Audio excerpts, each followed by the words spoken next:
तो भाई 1 अगस्त 2023 से आप सभी के लिए ई इनवाइजिंग कंपलसरी हो गई है अगर आपकी टर्नओवर 5 करोड़ या 5 करोड़ से ज्यादा है। जैसे कि आप जानते हैं पहले ऑलरेडी 5 करोड़ से ऊपर वालों के लिए ई इनवाइजिंग कंपलसरी हो गई है। अब तक की जो थ्रेशोल्ड लिमिट थी वो थी 10 करोड़, लेकिन इसको रिड्यूस करके 1 अगस्त 2023 से इसको कंपलसरी कर दिया है उन सभी के लिए जिनकी टर्नओवर 5 करोड़ की है या 5 करोड़ से ज्यादा की। अब ये 5 करोड़ कैसे आप काउंट करेंगे कि क्या इस फाइनेंशियल ईयर में होगी या पिछले फाइनेंशियल ईयर में होगी, तो कब से कब तक की टर्नओवर को काउंट किया जाएगा। तो यहाँ पे जो टर्नओवर काउंट की जाएगी तो ये प्रीसीडिंग जो ईयर है आपका, प्रीसीडिंग का मतलब है कि जब से जीएसटी एप्लीकेबल हुआ है 1 जुलाई 2017 से लेके और आज तक किसी भी फाइनेंशियल ईयर में अगर आपकी टर्नओवर 5 करोड़ या 5 करोड़ से ज्यादा थी तो आपको 1 अगस्त से ई इनवाइजिंग करना मैंडेटरी है। अब ई इनवाइजिंग कोई इतना बड़ा हवा नहीं है, ना ही इतना बड़ा कोई तीर है भाई आप ये कैसे होगा, क्यों होगा, क्या होगा, तो ऐसा कुछ नहीं है। बहुत ही सिंपल है ई इनवाइजिंग। इससे आपको बहुत सारे फायदे भी हैं और कुछ लोगों के लिए नुकसान भी हो सकते हैं, वो अपनी अपनी मेंटालिटी होती है, लेकिन अधिकतर अगर देखा जाए तो इसके फायदे ही है, आपको इसमें ज्यादा झंझट नहीं है। अब यहाँ पे बहुत सारे लोग कंफ्यूज ये होते हैं कि यार हमारी टर्नओवर कैसे हम काउंट करें, हमारी टर्नओवर तो 5 करोड़ क्रॉस ही नहीं करी है, तो हम उसमें ई इनवाइजिंग कंपलसरी होगी या नहीं होगी, अगर होगी तो उसके लिए क्या करना पड़ेगा। तो यहाँ पे थोड़ा सा तसल्ली रखिए, मैं आपको डिटेल में आपको बताता हूँ। तो जैसे कि मैंने बताया 5 करोड़ की टर्नओवर आप इस फाइनेंशियल ईयर में काउंट नहीं करेंगे, बल्कि जब से जीएसटी एप्लीकेबल हुआ है तब से लेके अभी तक किसी भी फाइनेंशियल ईयर में, जैसे कि 17-18 में, 18-19 में या 19-20 में या 20-21 में या 21-22 में, किसी भी फाइनेंशियल ईयर में अगर आपकी टर्नओवर 5 करोड़ क्रॉस कर गई थी या इस फाइनेंशियल ईयर में कर गई है अभी तक या 1 अगस्त तक, तो आपको ई इनवाइजिंग। अब यहाँ पे सबसे बड़ी बात तो ये है कि भाई ई इनवाइजिंग है क्या यार, ये इतना हवा बना रखा है, ये ई इनवाइजिंग है क्या। तो यार ये ई इनवाइजिंग एक तरह का एक इलेक्ट्रॉनिक इनवाइज है। अब इलेक्ट्रॉनिक इनवाइस कैसा है कि आप अपने सॉफ्टवेयर में इनवाइस बनाएंगे और वहां पे अपने जीएसटी का जो आपका एपीआई आईडी और पासवर्ड जो आपने जनरेट किया है वो डालेंगे, तो वो आपकी जो इनवाइस की जो डिटेल है वो जीएसटी पोर्टल में सीधा चली जाएगी, यानी कि ई इनवाइस पोर्टल में चली जाएगी।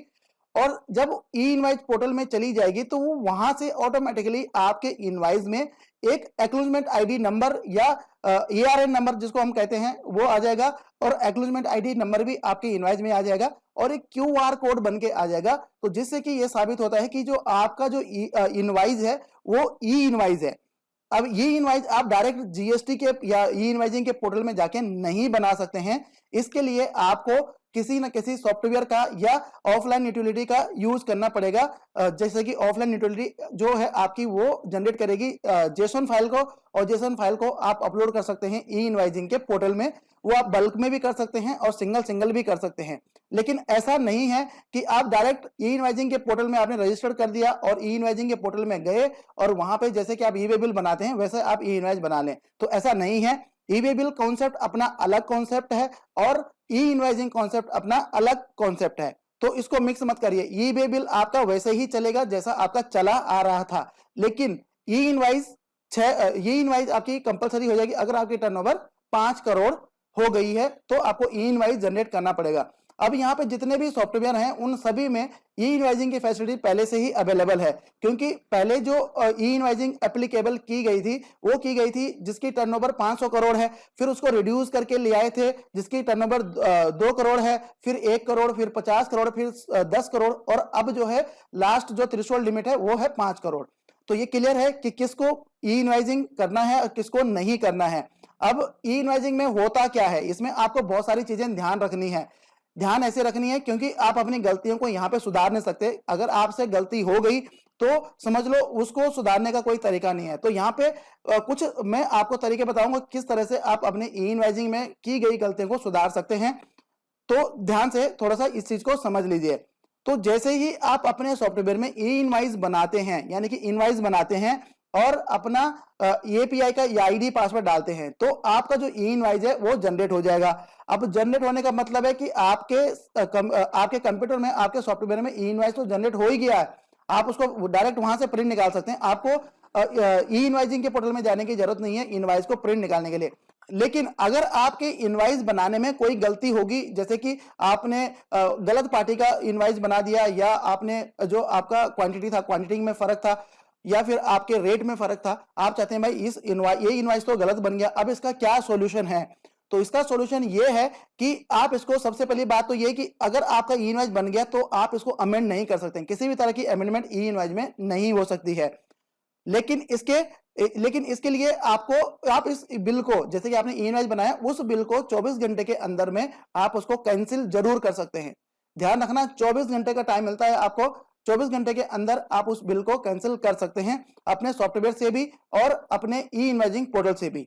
आप सॉफ्टवेयर से डायरेक्ट करते हैं तो अगर आपका सॉफ्टवेयर इस तरह की फैसिलिटीज देता है कि वो डायरेक्टली आपके पोर्टल में जाके वो इनवाइस भी कैंसिल हो जाए जो आप अपने सॉफ्टवेयर में करते हैं, तो वो अच्छी बात है। और ये लगभग सभी सॉफ्टवेयर में ये फैसिलिटीज उपलब्ध है, आप इसको यूटिलाइज कर सकते हैं। दूसरी बात यह है, ई इनवाइस के पोर्टल में आप बिल को डिलीट नहीं कर सकते हैं, सिर्फ कैंसिल कर सकते हैं, वो भी 24 घंटे के अंदर अंदर। तो यहां पे बेहतर यही है आपके लिए कि आपके इनवाइस में अगर कोई गलती हो जाती है तो उसको आप 24 घंटे के अंदर में उसको कैंसिल कर सकते हैं।